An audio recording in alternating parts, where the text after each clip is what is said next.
My name is Valeria Santos. I was 32 years old when I learned that silence can be louder than rejection. I didn't grow up believing family was optional. In my world, family was gravity. It pulled you in whether you wanted it to or not. You orbited each other through obligation, expectation, and guilt disguised as love. You showed up, or at least you were supposed to. I'm a single mother. I manage IT systems for a small accounting firm, which means I spend my days fixing problems nobody notices unless something breaks. Servers, passwords, backup systems. At night, I come home and do the same thing with life, balancing numbers, stretching groceries, turning almost enough into just enough. My son Diego was 10 years old that Saturday. 10 is a big number when you're a kid.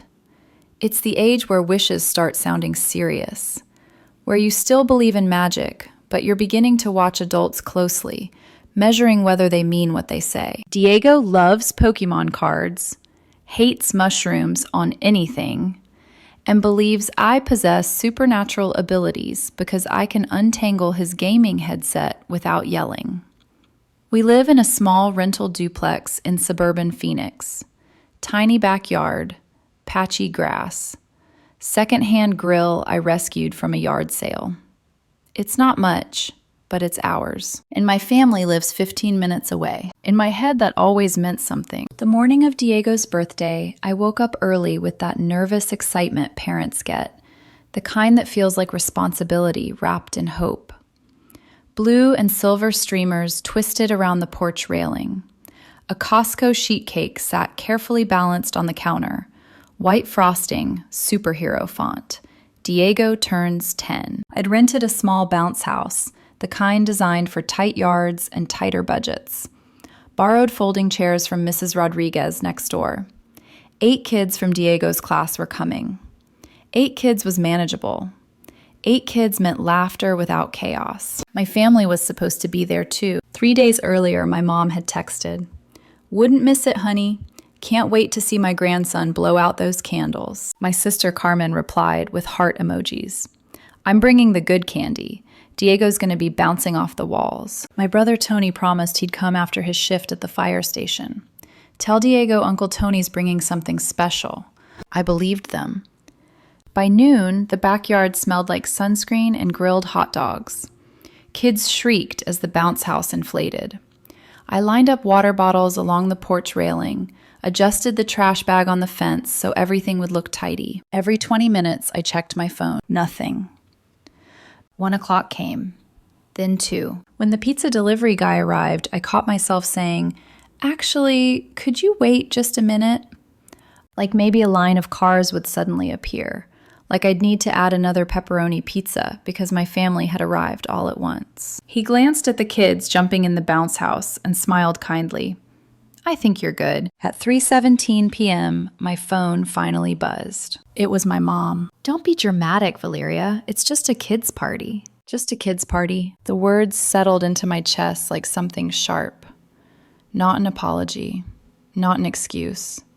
Not even happy birthday. Just dismissal. Diego ran up to me, cheeks flushed, hair damp with sweat.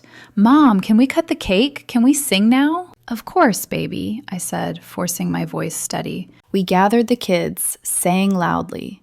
Diego made his wish and blew out all 10 candles in one breath.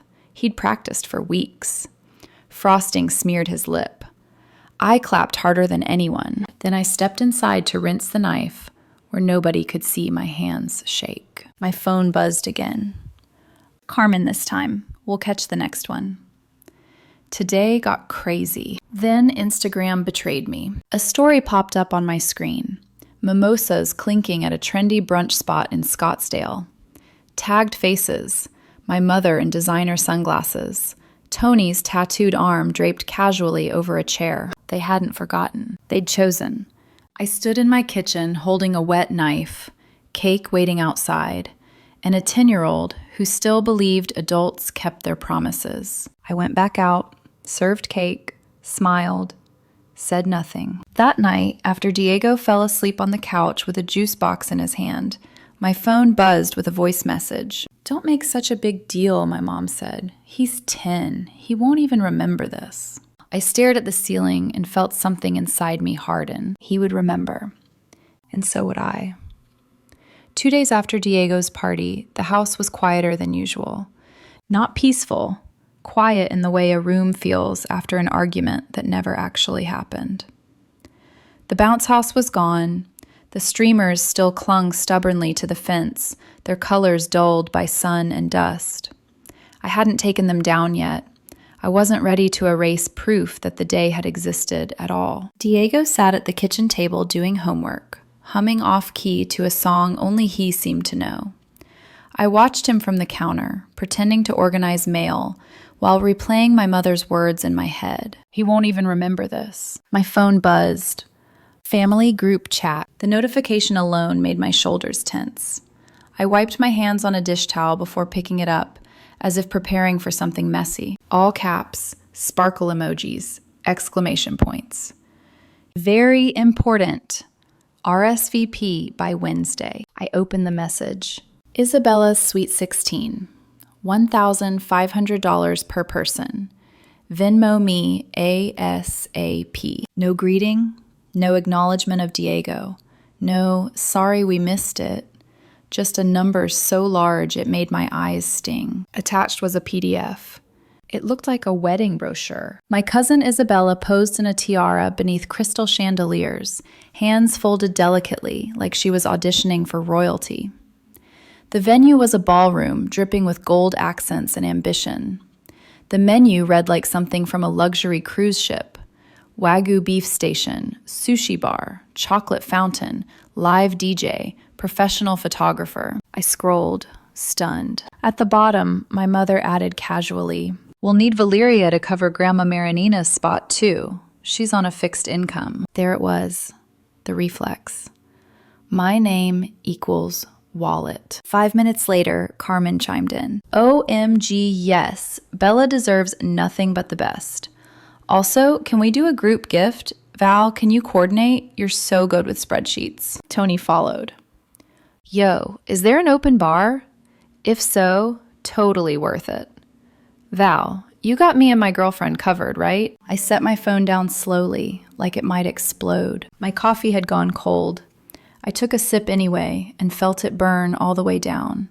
My boyfriend Marcus noticed immediately. He hadn't moved in with us. Our relationship was careful, steady, built on shared dinners and quiet trust. But he was there that morning, leaning against the counter with a mug in his hands. He didn't ask what was wrong. He just watched my face. "That bad?" he said gently. I turned the phone toward him. He read silently, jaw tightening. "That's not okay." "They didn't even mention Diego," I said. My voice surprised me by staying calm. Not one word. Marcus shook his head. "They're acting like Saturday didn't happen." "They always do," I said. "If something's inconvenient, it just disappears." I picked up my phone again, intending to type number. Then I froze. At the very end of the PDF, after the menu and the dress code and the countdown schedule, was a page titled Sponsors. Gold script. Elegant font. Platinum patron, Valeria Santos. My stomach dropped. They hadn't asked. They hadn't even warned me. They had already spent my money in their heads. Worse, Carmen had used my LinkedIn photo. The professional one. Neutral smile, blazer. The version of me they liked to borrow when it benefited them. I scrolled back through the group chat, searching for something, anything I might have missed. An apology buried between emojis. A private message, a recognition that my son had sat in a backyard surrounded by empty chairs. There was nothing. Instead, another message popped up. "I talked to the venue coordinator," Mom wrote. "They need the deposit by Friday. I told them you'd handle it since you're the most organized." "Thanks, mija. The deposit alone cost more than my car." I felt something inside me shift, not snap, not explode, but condense. Like water turning to ice, clear, solid, unforgiving. That night, after Diego went to bed, I printed the sponsor page. I laid it on the table next to my grocery list and a stack of unpaid utility bills. Then I grabbed a pen and drew 2 columns. What I do, what they expect. Under what I do, I wrote Diego's soccer fees, Tony's court costs, Carmen's website hosting, birthday cake nobody ate, emergency rent just this once. Under what they expect, $1,500 per person, grandma's seat, venue deposit, silence, gratitude. The list stared back at me like a ledger of emotional debt. My phone buzzed again. Valeria, you're being awfully quiet, Mom wrote. Don't be difficult about this. Isabella only turned 16 once. I stared at the message until the letters blurred. There's always a moment before a big decision where everything goes still. For me, it was when my eyes drifted to my keychain on the counter, the house key. The original brass one from when I moved in. My mother had a copy. Carmen had borrowed hers last month and never returned it. I realized my boundaries were made of the same soft metal. The next afternoon, I went to Home Depot. I bought a new deadbolt, paid cash, watched the guy cut fresh keys while my heart hammered like I was doing something illegal instead of something overdue. At 1:30 p.m., peak family chat activity, I took a photo. The backyard. The birthday banners still taped crookedly to the fence. Empty folding chairs lined up like pews in an abandoned church.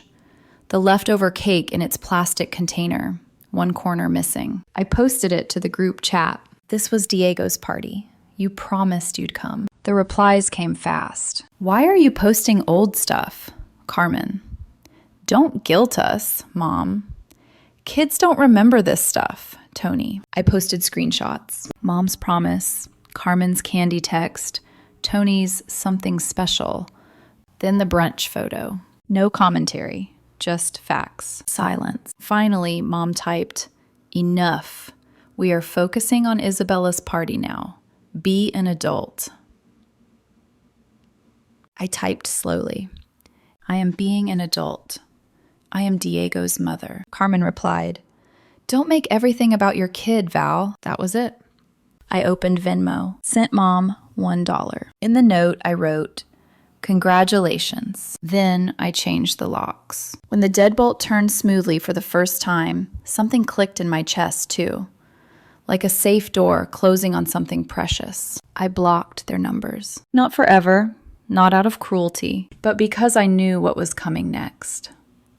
The first night after I blocked them, I slept with my phone face down on the nightstand. Not because I didn't want to hear it, but because I didn't trust myself not to turn it over. There's a specific kind of exhaustion that comes after you finally say no. It isn't relief right away. It's the fatigue of bracing for impact. The body remembers every time giving in seemed easier than holding the line, and it waits for punishment like a reflex. I didn't get it that night. What I got instead was quiet. The refrigerator hummed. The air conditioner clicked on and off. Somewhere down the block, a dog barked and then stopped. Diego slept sprawled diagonally across his bed, one sock half on, one arm wrapped around a pillow like it was alive. I stood in his doorway longer than usual, 10 years old, still small enough that his eyelashes brushed his cheeks when he slept. Still young enough to believe that birthdays mattered because people mattered. I wondered how many times he'd noticed me swallow disappointment and call it normal. The next morning, I woke up to missed calls, blocked notifications stacking silently in the background like unopened mail.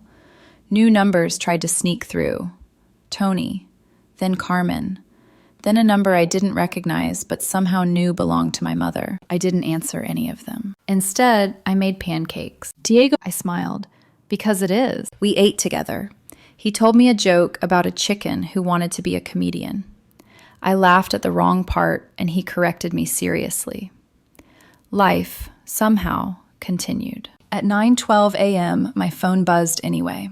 I listened to it with the volume low, like it might bite. You will regret this, my mother said. Her voice was sharp, practiced.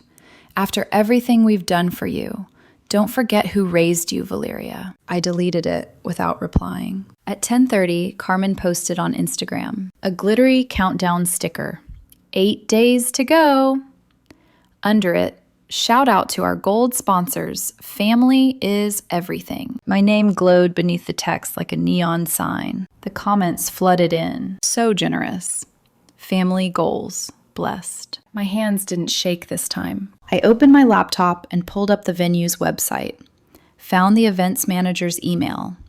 Wrote carefully, calmly, like I do at work when something needs to be fixed without drama. Hello, my name is Valeria Santos. My name and image were used as a financial sponsor for an upcoming event without my consent. Please remove my name from all printed and digital materials immediately. I have attached screenshots for documentation. I hit send. Then, just to be thorough, I CC'd my mother and Carmen from a new email address they didn't have, because boundaries work best when they're documented. That afternoon, Marcus stopped by after work. He didn't ask for updates. He just wrapped his arms around me while I chopped vegetables, grounding me in the ordinary. They're panicking, he said quietly. People who lose access always do. I nodded. I know. I just didn't expect them to go public. They needed the illusion, he said. Without you, the whole thing collapses. That night, the messages escalated. Tony texted from a new number. Jesus, Val, Mom's been crying for 2 days. Can you just pay the deposit and we'll figure it out later? I blocked it. My mother called the landline I never used, left a message thick with wounded pride. Family doesn't do what you've done, she said. You embarrassed us. The police? Really? I held the phone away from my ear like it was radioactive. Then the other messages started coming in. Quiet ones. Private ones. Cousins I barely spoke to. I saw the price. Are they serious? I'm sorry about Diego's party. That was wrong. Mrs. Rodriguez knocked with a container of flan. You fought the right fight, mija, she said, like we were veterans of the same war. By the third day, the house felt lighter, not because anything physical had changed, but because the air did. No more flinching at footsteps outside. No more bracing when the phone buzzed. Then, at 7:45 a.m. on the fourth day, there was a knock at the door. Not casual, not neighborly, official. I looked through the peephole. 2 police officers. My stomach dropped, but my spine stayed straight. I opened the door. Morning, the taller one said. We're responding to a call. What kind of call? I asked evenly. A family member expressed concern. Welfare check. Minor involved. There it was. The final card. I stepped aside. Please come in. Diego sat on the couch in pajamas, cereal bowl balanced carefully in his lap. Hi, one officer said gently. You okay, buddy? Diego nodded. We had pancakes. We spoke in the kitchen. I laid out screenshots, Venmo receipts, the sponsor page, the email to the venue. The taller officer sighed softly. We see this a lot, he said. Someone changes the rules. Everyone else panics. Am I in trouble? I asked. No, he said, but you did the right thing documenting everything. They left a card, told me to call if anyone showed up uninvited. 10 minutes after they left, my new email pinged. We have removed your name from all materials. We apologize for the confusion. One thread cut clean. I stood in the kitchen holding my phone, sunlight pouring through the window, and realized something had ended. Not the family, the arrangement. After the officers left, the house didn't immediately return to normal. It lingered in a strange in-between state, like the air after a storm when everything looks the same but smells different, cleaner, sharper, as if the walls themselves had witnessed something and were still adjusting. I locked the door, slid the chain into place, and leaned my forehead against the cool wood for a moment longer than necessary. I hadn't cried. That surprised me. For years, every confrontation with my family ended the same way. Me in the bathroom, door locked, trying to breathe quietly so Diego wouldn't hear. Crying because I felt cruel, or selfish, or ungrateful. Crying because standing up for myself always came wrapped in shame. This time, nothing came. Just a dull exhaustion, followed by a calm so unfamiliar it almost felt wrong. Diego padded into the kitchen, cereal bowl empty. Are the police mad at us? He asked, genuinely curious. No, baby, I said, kneeling to his level. They just wanted to make sure everyone was okay. We are okay, he said matter-of-factly. I smiled. Yes, we are. That afternoon, my phone stayed quiet. No new numbers, no sudden apologies, no dramatic threats. I knew better than to believe it was over. When a system breaks, it doesn't stop trying to reboot. It just tries different methods. At noon, my Aunt Rosa texted from a number I didn't recognize. I heard what happened. I'm sorry they involved the police. For what it's worth, I think you did the right thing. Aunt Rosa was my mother's older sister, the one who floated in and out of family chaos like a calm ghost. She never took sides publicly, but she noticed everything. I didn't do anything, I replied. I just stopped doing everything. She sent back a single sad smile emoji, the only emoji I'd ever actually appreciated. By evening, Carmen's response arrived, not directly, of course. Instagram. A long caption about toxic energy and protecting your peace. Vague enough to deny, specific enough to indict. Her friends flooded the comments with fire emojis and declarations of loyalty. I didn't read past the first few lines. Marcus came over with takeout and that quiet presence he'd perfected, never trying to fix things that didn't need fixing. They're spiraling, he said after a while. That's not your responsibility. I know, I said. And for once, I meant it. The next day, my mother tried a new approach, the mass text. It arrived mid-morning, labeled Family Apology. It wasn't an apology. Family is complicated, she wrote. Schedules conflict. Emotions run high. We love Diego and will make it up to him. I waited for the part where she acknowledged missing his birthday. It never came. Isabella's party is important for family unity and business connections. This is an investment in our future. Business connections. My 10-year-old reduced to a footnote beneath chandeliers and catering contracts. Valeria has been under a lot of stress lately, she continued. Let's be patient with her. There it was. Concern as a weapon. I didn't respond. At 5 p.m., my new email pinged again. The venue. Ms. Santos, we received a call from someone claiming to be your mother, stating that you had recommitted to the sponsorship and would be paying the remaining balance. We wanted to verify before processing any charges. I closed my eyes. Even now. Even after police reports and formal emails. They were still trying to push my name through like a counterfeit check. Do not put my name on anything, I replied. If she contacts you again using my name, please document the call. Understood completely, the manager wrote back. That night, while my family dressed up beneath crystal chandeliers, Diego and I went to the park. The basketball court was cracked and uneven. The hoop leaned slightly to the left. Diego didn't care. He laughed every time the ball bounced wrong and insisted it was more challenging that way. The sky turned orange, then purple. We got ice cream on the way home. Chocolate for him, vanilla for me. He lined his Pokemon cards on the coffee table and let me sit beside him without commentary. I didn't check my phone. I didn't need to know how the centerpieces looked when paid for with entitlement. At 11:12 p.m., Aunt Rosa texted again. They sat Grandma next to a speaker too loud. Carmen spent half the night yelling at the caterer. When the final bill came, nobody wanted to look at Mom. You missed nothing, she added. I set the phone down gently. For the first time, I believed it. The days that followed were quiet in the best way. Tony tried once more from yet another number. I blocked it. My mother left a voicemail filled with outrage disguised as heartbreak. I deleted it without listening to the end. And then something unexpected happened. Support.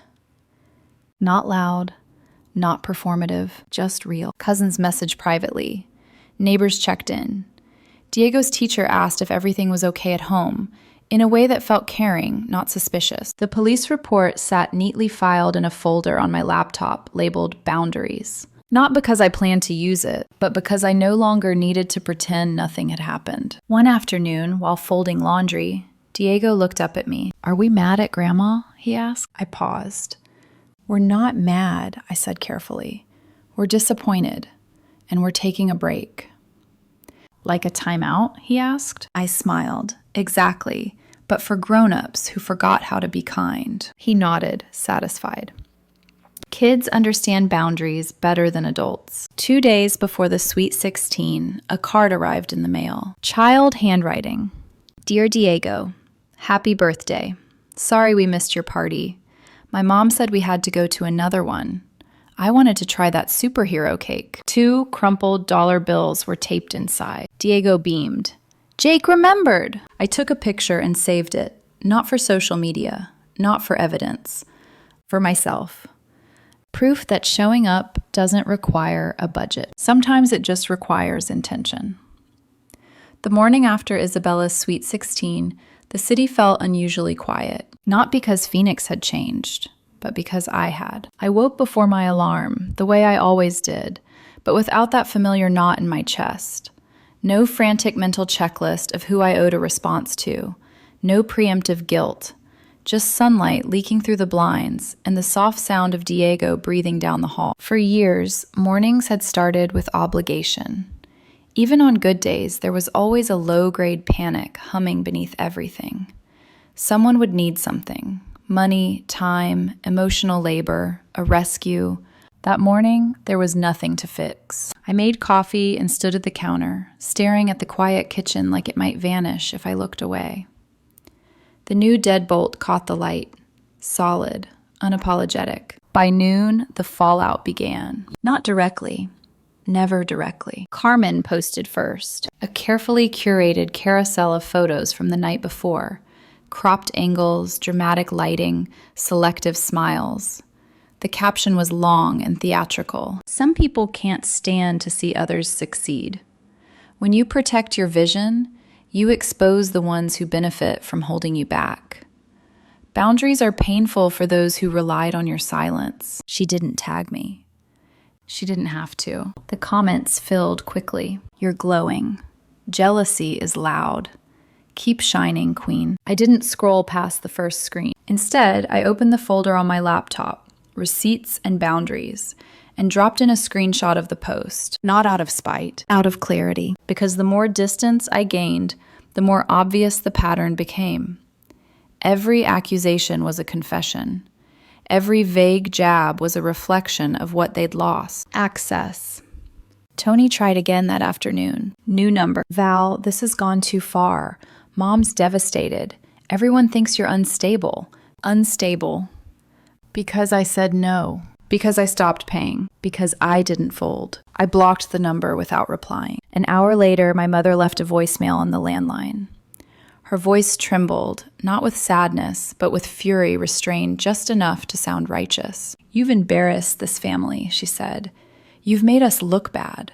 People are asking questions. Is that what you wanted? I deleted it halfway through. No response is still a response. That evening, Aunt Rosa called.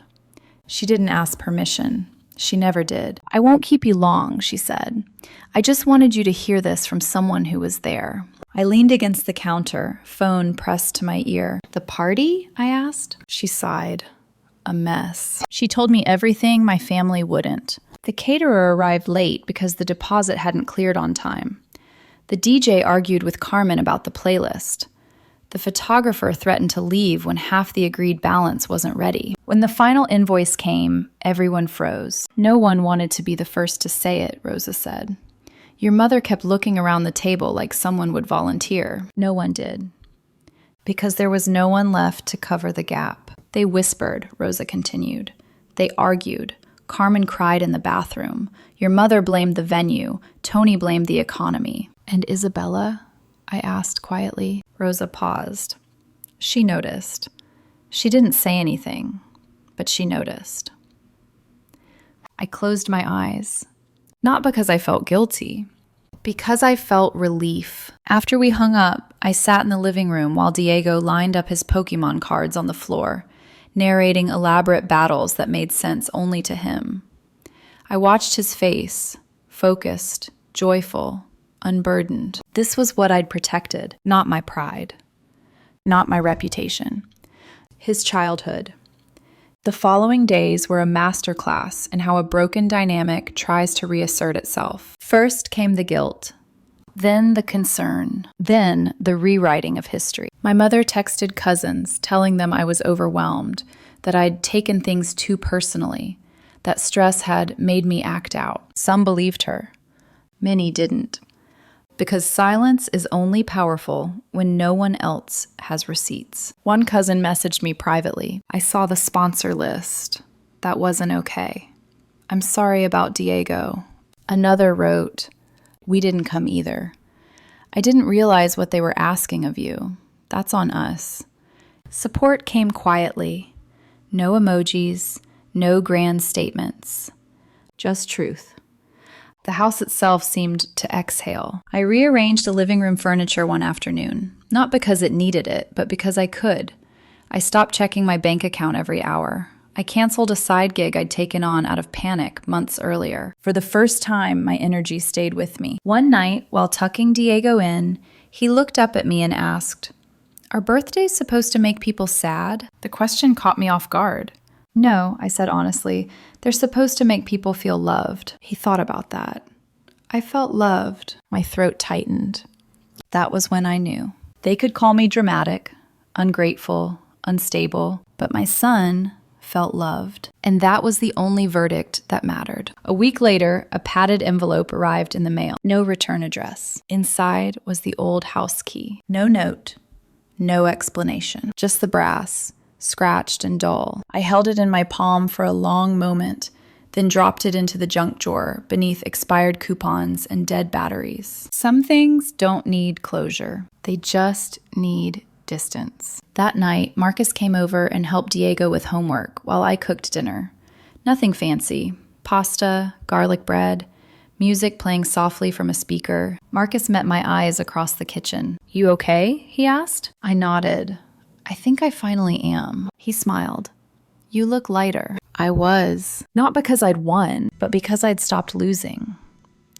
6 months passed without incident. No emergencies, no sudden bills disguised as favors, no guilt-laced messages arriving just before payday. At first, the silence felt unnatural, like walking without a limp you'd grown used to compensating for. I kept waiting for the other shoe to drop, for some new angle, some creative reinterpretation of family obligation. It never came. Instead, life rearranged itself quietly. I told my boss I couldn't cover extra weekend shifts anymore. I expected resistance. Instead, he looked relieved. "Good," he said. "Go be a mom." I applied for Diego's soccer camp scholarship on time instead of scrambling the night before. I started cooking meals that weren't just efficient but enjoyable. I stopped explaining my decisions to people who weren't affected by them. The folder on my laptop, receipts and boundaries, stayed untouched. Not because I'd forgotten, because I no longer needed to remind myself why I'd drawn the line. One Thursday afternoon, a card arrived in the mail. Plain envelope, crooked handwriting. "Dear Diego, happy birthday, late. Sorry we missed your party. My mom said we had to go somewhere else. I wanted to try that superhero cake." Inside were 2 crumpled dollar bills taped carefully to the paper. Diego grinned like he'd found treasure. "Jake remembered!" I took a photo. Not to send to anyone, just to save. Proof that showing up doesn't require money, just intention. When Diego's 11th birthday rolled around, I planned it differently. Not bigger, not fancier, just truer. I invited Mrs. Rodriguez and her husband, Aunt Rosa, 3 families from Diego's soccer team, his teacher, Mr. Thompson, who'd become a quiet constant in our lives. The backyard filled slowly, with people who arrived on time, with people who brought folding chairs without being asked, with people who stayed to help clean up. There was laughter, real laughter, not the performative kind. Diego ran through the yard with grass stains on his knees and frosting on his face. When it came time to cut the cake, everyone gathered close. No empty chairs, no waiting. He made a wish and blew out all 11 candles. I didn't look at my phone. It stayed silent. And for the first time, silence felt like safety. Later that night, after everyone left, Diego curled up next to me on the couch. "This was the best birthday," he said sleepily. I kissed his forehead. "I'm glad, baby." As he drifted off, I thought about how long it had taken me to learn what he'd understood so naturally. That love isn't measured in money. That family isn't proven by proximity. That showing up matters more than promises ever could. Sometimes the bravest thing you can do isn't cutting people off. It's stopping yourself from bleeding to keep them warm. Diego learned that lesson at 10. It took me 32 years, but we learned it together, and that made all the difference.